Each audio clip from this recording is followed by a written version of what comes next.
Hi everyone, today we're going to talk about why stress management advice isn't working for you. You've probably, tried the meditation app, you downloaded it, used it for a few days, felt guilty about it because you didn't keep doing it, and then forgot it existed. Maybe you've tried journaling, sort of. You wrote a couple of pages, got distracted, lost the notebook, found it 3 weeks later under a pile of mail. Or you've taken that bath, the relaxing bath, where you brought your phone and then you were more stressed by the time you got out because you did some doom scrolling. It's not that the advice for managing your stress is wrong. Exactly. It just wasn't written for a brain like yours, and nobody told you that. So you assumed that you're the problem. But you're not. Hi, if you don't know me, my name is Shannon Schroeder. I am the F-Bomb coach, and I help ADHD women build sustainable systems for their businesses and their lives. So let's talk about why generic advice gets written the way it does. It's built for neurotypical brains. I'm guessing you probably guessed that, right? It's not that the advice is malicious. It's just incomplete.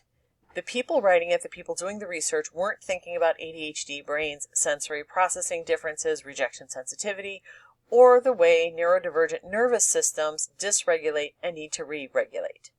When you understand that everything that is created was written for a different kind of person, it makes you stop feeling like it's a personal attack that you can't make work.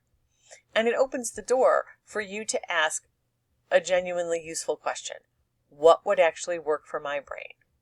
If you've watched any of my videos, you know that I'm always about figuring out what works for you.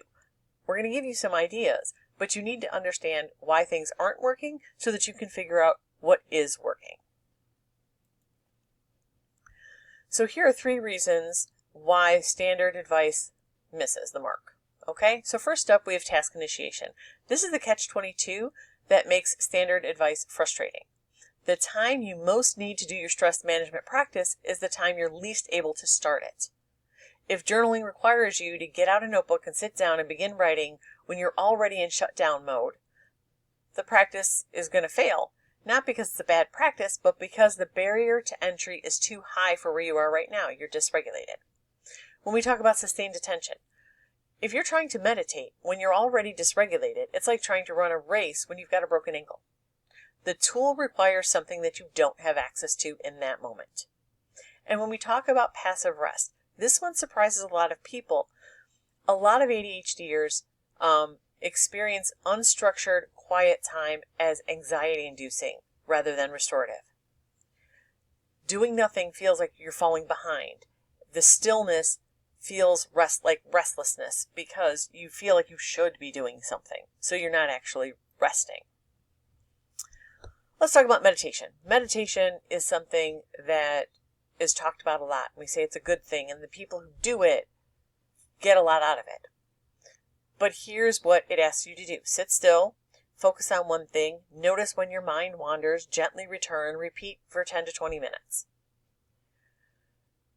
What your ADHD brain often experiences: restlessness, frustration, shame, thoughts about everything but the meditation, and giving up and then feeling worse. I'm not saying that meditation can't ever work for an ADHDer. It can. Some people find a version of it that does work for them. But the idea that sitting still, focusing, and repeating runs directly into the core challenges that you have. A wandering mind isn't a failure of the meditation practice, it's the nature of your brain. But when the instructions say gently return, right? You catch your brain wandering, gently return, and you've returned 400 times in 8 minutes, you absolutely are going to feel like you're the one doing it wrong. And then the tool stops being a stress reliever and starts being another thing that you're failing at, which then adds to the stress that you're experiencing. Let's talk about why journaling doesn't work. The blank page is a specific ADHD nightmare. Without structure, a journal is just an open-ended demand with no clear finish line. For a brain that struggles with task initiation, open-ended is another word for impossible. The idea of journaling is appealing.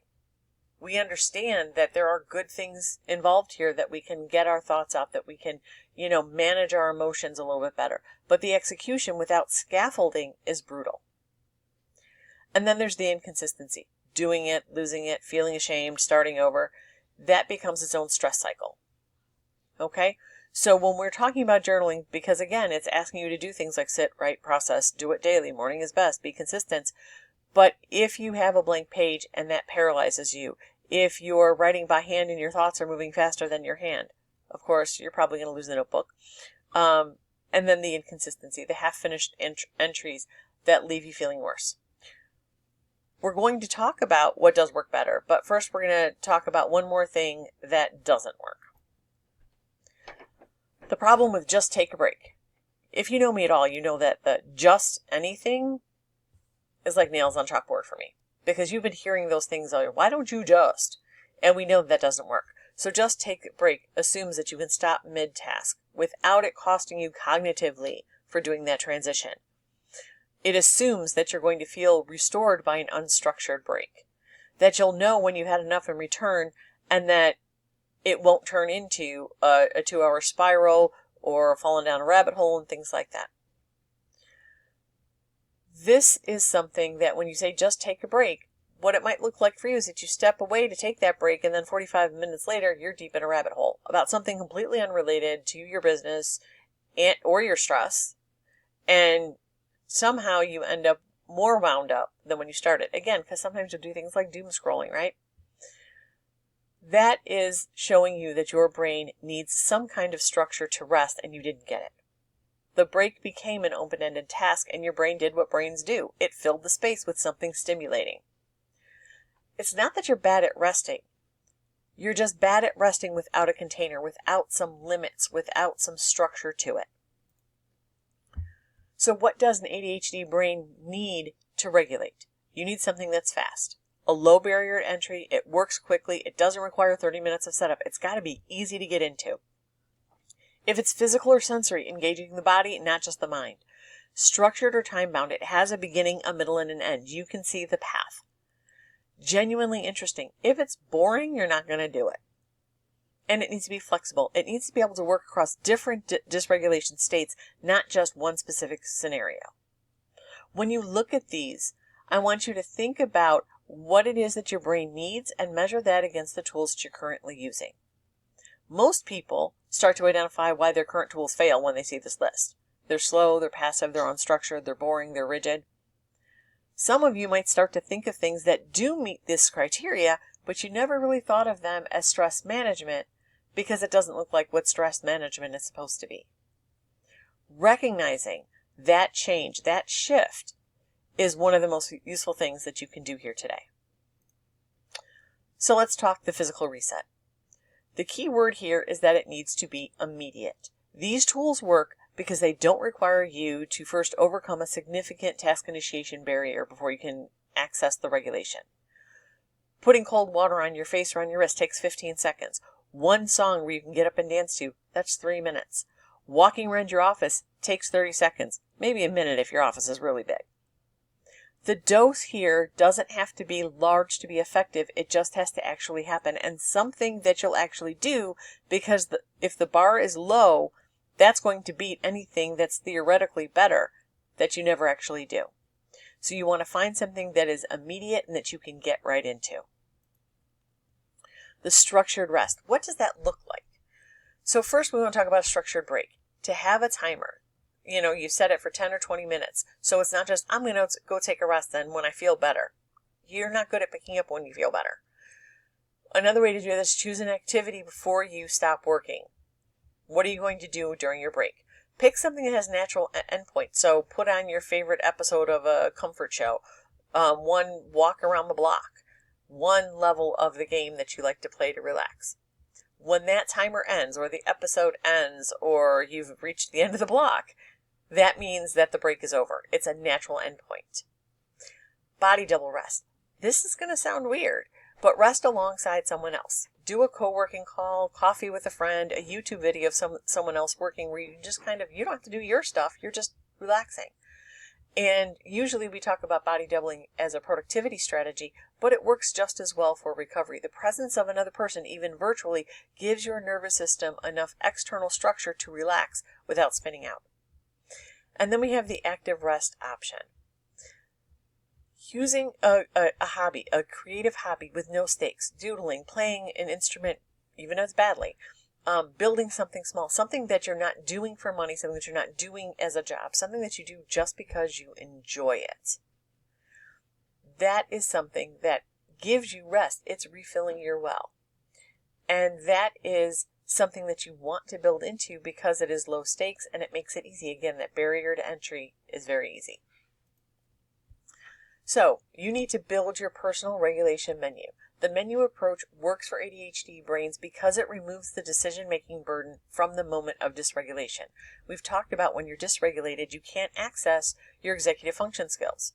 So if you already have a list ready, you don't have to figure out what to do when you're activated. When you're dysregulated, you already have the menu when you're calm and you're regulated. Now all you have to do is pick something off that list, and it doesn't really necessarily matter what you pick. It's good if you have different tools for different states, because freeze and fight feel different and they need different responses. Cold water and jumping jacks are great for high activation. They're the wrong call when you're in shutdown, right? Loud music and dancing around isn't going to make you feel better when you're already shut down. And so knowing the difference and having a plan for both is what's going to make this really functional. So, your one thing for today. Pick one thing in your business right now that consistently costs your nervous system more than it should. And then I want you to think about what would make it better. What is one thing that you can do to calm your nervous system that you can then add to your menu? And then next week, pick another thing that you can add to your menu. You don't have to create the menu all at once. All you need to do is start building it based on things that you discover work for you. Thank you so much for your time. If this helped you, please hit like, subscribe, share it with a friend, and I'll see you in the next one.